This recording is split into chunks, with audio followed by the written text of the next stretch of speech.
like a Hellcat.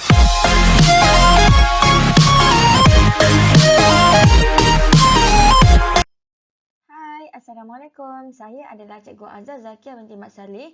Hari ini kita nak mempelajari Sains KSSM tingkatan 4 iaitu tajuk 3.3 tekanan darah. Jom kita belajar. Okey, sebelum kita mulakan belajar, mari kita membaca surah Al-Fatihah iaitu surah pembuka dalam Al-Quran bagi menerangkan hati-hati kita.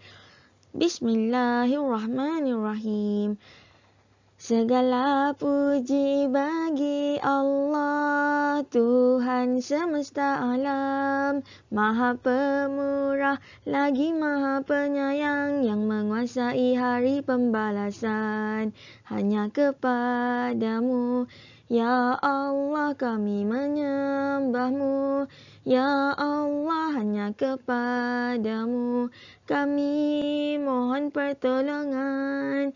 Tunjukilah kami jalan yang lurus, yaitu jalan orang-orang yang kau kurniakan nikmat kepada mereka, dan bukan pula jalan yang kau murkai, dan bukan pula jalan mereka yang sesat.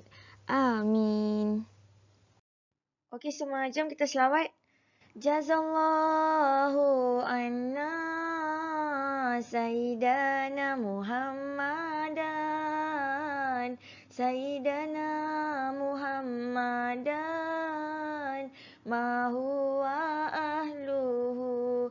Jazallahu anna Sayyidana Muhammadan, Sayyidana Muhammadan, ma huwa ahluhu.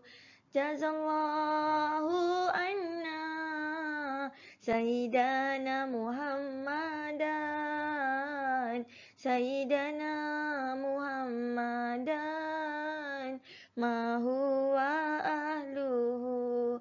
Semoga kita semua dapat syafaat Rasulullah SAW di akhirat nanti. Amin. Okey, mari kita lihat objektif pembelajaran kita pada hari ini. Yang pertama, kita nak mengenal pasti alat untuk mengukur tekanan darah. Yang kedua, kita nak mengukur dan merekod tekanan darah. Yang ketiga, kita nak menginterpretasi data daripada tekanan darah kita tu. Okey, awak perasan tak kenapa nurse bila kita daftar je kan, daftar kat klinik atau KK kan, klinik swasta ke, nurse first thing first, nurse akan check tekanan darah kita. Perasan tak? Macam dekat gambar tu lah, nampak tak? Nurse tengah check tekanan darah kan. So, rasa kenapa? Mesti ada sebab kan? Sebab apa? Sebab nurse nak check tahap kesihatan badan kita. Apa kaitan dengan tekanan darah? Penting ke? Ya, sebab bila kita dapat tekanan darah tu, kita nak tengok awak ni ada penyakit tekanan darah tinggi atau hipertensi ke tidak. So what kalau kena darah tinggi? Untuk pengetahuan awak, penyakit darah tinggi ni adalah pembunuh senyap dan penyebab utama orang kena serangan jantung dan stroke. Ui, boleh mati ni. Sebab tu dia nak tahu awak ada ke tak ada. Alright, senang kan? Okey, kita nak tengok apakah langkah-langkah untuk ukur tekanan darah. Kan? Ingat tak nurse suruh buat apa bila nurse nak ambil tekanan darah awak? Ingat tak? Dia ada 4 step. Step pertama, awak atau pesakit perlu berada dalam keadaan tenang. Tenang. So, yang kedua, awak mestilah duduk pada kerusi dengan tegak. Alright, duduk tegak. 90 darjah. Yang ketiga, awak kena letak tangan atas meja. So, awak akan pasang alat tu pada lengan. Okey, pada lengan kita. Yang keempat, bila dah letak kat situ, so ambillah bacaan. Beep. Baca bacaan tu berapa. So, ini adalah langkah-langkah macam mana kita nak ukur tekanan darah. Senang, tenang dan tegak. TT, tenang, tegak. Ukur macam biasa. Senang kan? Okey, tapi sebelum tu, apakah maksud tekanan darah ni kan? Sebenarnya tekanan darah ni adalah tekanan yang dikenakan oleh darah pada dinding salur darah semasa peredaran darah. Kan? Maknanya tekanan tu berapa banyak dekat kena dinding salur darah tu. So, itulah maksud tekanan darah. Alright, itulah alat. Nampak sebelah tu? So, apakah alat untuk ukur tekanan darah ni? Pernah tengok tak? Saya rasa orang-orang yang dah tua, kebanyakannya memang ada alat ni kat rumah lah. Nama dia siapa? Memanglah, takkan nama dia Omron. Omron tu jenama. Nama dia adalah sphygmomanometer. Alright, unit dia adalah mmHg. Alright, sphygmomanometer. Okey, kalau perasan dekat alat ni, alat sphygmomanometer ni, dia ada dua bacaan. Nampak tak? Atas dengan bawah. Bacaan apa tu atas dengan bawah? So, yang atas ni kita panggil sebagai systolic, iaitu dia menunjukkan tekanan yang dikenakan pada dinding salur darah semasa otot jantung mengecut. Yang bawah ni pula kita panggil sebagai diastolic, iaitu menunjukkan tekanan yang dikenakan pada dinding salur darah apabila jantung berehat. Alright. So, cara kita baca adalah kita boleh baca sebagai systolic/diastolic. Alright. Atau ni nama dia. Systolic per diastolic. Itu adalah kita panggil cara nak sebut dia lah. Alright. Kita tengok yang atas per yang bawah. Okey, katakanlah awak dah pergi klinik, lepas tu nurse check kan. Nurse yang awet-awet cantik tu. Dia check awak punya tekanan darah. So, cuba awak tanya dia, berapa bacaan tekanan darah saya? So, lepas tu awak tengok awak kategori mana. Tapi dia tak tulislah kategori tu dekat meja. So, awak kena ingat-ingatlah berapa bacaan dia. So, ni adalah alat dia. So, contoh kalau yang systolic tadi, yang atas tu, kurang daripada 120, diastolic awak yang bawah tu kurang daripada 80, awak punya tekanan darah adalah optimum. Kalau awak punya systolic yang atas tu 120, 129, diastolic 80 ke 84, itu normal. Kalau dia dah naik sikit 130 ke 139, 85 ke 89, awak dah jadi berisiko untuk tekanan darah tinggi. Tapi bila awak check awak punya tekanan darah dah naik 14 kan, 140, 159, diastolic pun dah naik 90 ke atas kan. Itu awak dah kena tekanan darah tinggi peringkat 1. Huyo. Lepas tu kalau awak check awak punya systolic tu dah naik 16. Macam bawa kereta kan, lagi laju kan. Diastolic awak pun 100, dah naik 100 dah. Kita kategorikan sebagai mempunyai penyakit darah tinggi peringkat 2.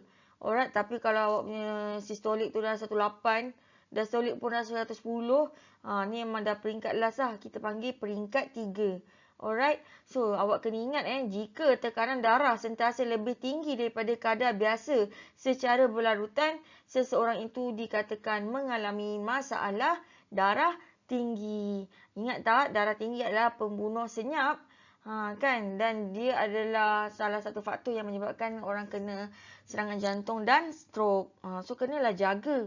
Macam mana nak jaga nak bagi tekanan darah tu rendah balik? Jom kita tengok. Okey, sini cikgu bagi awak tips. Apa yang kita boleh lakukan untuk kita elakkan kita kena penyakit darah tinggi. Ada 4. Yang pertama, awak kenalah sentiasa periksa tekanan darah awak secara berkala dan konsisten. Yang kedua, awak kenalah urus tekanan. Positif je, janganlah bagi marah. Bila marah nanti awak punya heartbeat tekanan darah tu akan jadi tinggi tau. So next, kena amalkan gaya hidup aktif. So kena melakukan senaman secara berkala. Ingat sebenarnya, cikgu nak share sikit lah. Yang cikgu belajar sebelum ni, dia kata bila kita buat exercise, bila kita exercise, sebenarnya kita telah mengeluarkan satu hormon, iaitu hormon oksitosin, iaitu hormon kegembiraan. Sebab tu kalau perempuan atau lelaki yang baru buat exercise kan, dia akan rasa gembira, dia akan rasa dia suka dengan diri dia, self love kan. So awak kena buat exercise. Alright, cikgu pun nak teruskan. So yang paling penting juga, awak kena makan makanan seimbang, kena kurangkan garam dan kolesterol. Alright, kena jaga jantung kita ni. Nak pakai lama jantung kita ni. Okey, senang kan? Okey, cikgu nak share beberapa gambar orang yang telah terkena minor stroke because of hypertension tadi. Contoh gambar pertama, gambar kedua, gambar ketiga, gambar keempat. So, kita boleh panggil kan, kesihatan ni is very very important. Okey, jagalah diri awak daripada terkena hypertension. Okey. Okey, cikgu nak share doa kalau contoh you kita tak nak darah tinggi tau. Kita tak nak kita ada tekanan darah tinggi. So kita kena sentiasa jaga diri kita. Alright, tapi awak kena, kan kita ada banyak masalah dalam hidup kan, ada banyak masalah, banyak problem, banyak ada orang tak suka kita lah, ada orang benci kita lah, ada orang nak tinggalkan kita lah kan. Kita ada banyak masalah, masalah duit semua bagai kan. Kita ada banyak sangat masalah. I know that. Alright. So kita boleh doa. Awak boleh doa macam ni yang cikgu nak share. Dan aku menyerahkan urusan aku kepadamu, ya Allah. Kan, sesungguhnya Allah tu maha melihat akan hamba-hambanya. Ataupun nak boleh doa, cakaplah, ya Allah, I cannot do this. Ya Allah, I don't know how to do this. Only you know how to do this. Only you can help me. Ya Allah, please help me. So, insyaAllah Allah akan tolong. Allah akan settlekan semua masalah-masalah kita. So, tak adalah kita stres. Tak adalah kita kena tekanan darah tinggi. Okay? Tawakal tu Allah. Bab 3.3 telah tamat. Mari kita jawab soalan bersama-sama. So, soalan cikgu yang pertama adalah apakah maksud tekanan darah? Kita dah belajar. Yang kedua, apakah alat yang digunakan untuk menyukat tekanan darah? Senang ni soalan. So, jawapan yang pertama adalah tekanan darah ni adalah tekanan yang dikenakan oleh darah pada dinding saraf darah semasa peredaran darah. So, yang kedua, apakah alat? Yes, nama dia adalah sphygmomanometer. Senang kan? Kita pergi soalan yang ketiga, iaitu nyatakan langkah-langkah untuk mengukur tekanan darah. Alamak. Ya, ada 4 step tadi kan. First, kena tenang titi tadi kan. Tenang, duduk tegak. Lepas tu letak tangan. So, nanti nurse akan pasang. So, ambil bacaan. Senang kan? So, jawapan pun dah keluar. So, ada 4 langkah. Ingat titi. Tenang, tegak. Alright. Kita tengok soalan nombor 4. Iaitu, apakah kesan jika anda menghadapi penyakit darah tinggi? Apa kesan dia kalau kena darah tinggi? Kita dah tengok tadi kan sebab dia akan jadi apa. So, soalan yang kelima, berikan 4 langkah macam nak cegah untuk mengeratkan darah tinggi. Tadi cikgu dah bagikan tips-tips dia. Ingat tak? So, jawapan nombor 4 adalah you boleh kena kan penyakit serius terutamanya stroke. Okay? So, kita pergi jawapan nombor 5. Yes. First, you boleh sentiasa periksa tekanan darah awak secara berkala. Yang kedua, you boleh uruskan tekanan. Awak kena sentiasa berfikiran positif. Yang ketiga, awak makan dan makanan seimbang. Yang keempat, awak boleh melakukan senaman secara berkala. Kan? So, itu saja untuk tajuk 3.3. Senangkan tajuk ni. So, cikgu doakan kalau ada siapa-siapa yang ada masalah, semua Allah settlekan masalah-masalah awak. Alright. Semoga kita tenang, gembira, bahagia. Amin. Alright. So, itu saja untuk tajuk 3.3. So, cikgu harap you faham dan boleh jawab soalan dengan baik. Kan? Dengan betul, dengan tepat. So, jomlah like dan subscribe channel Cikgu Azhar Zakiah binti Mat Saleh untuk mempelajari tajuk Sains Kelas SM tingkatan 4 yang lain. Okey semua. Thank you. Bye. I've been waiting, I've been hurting, 'cause I've been falling. I need your help.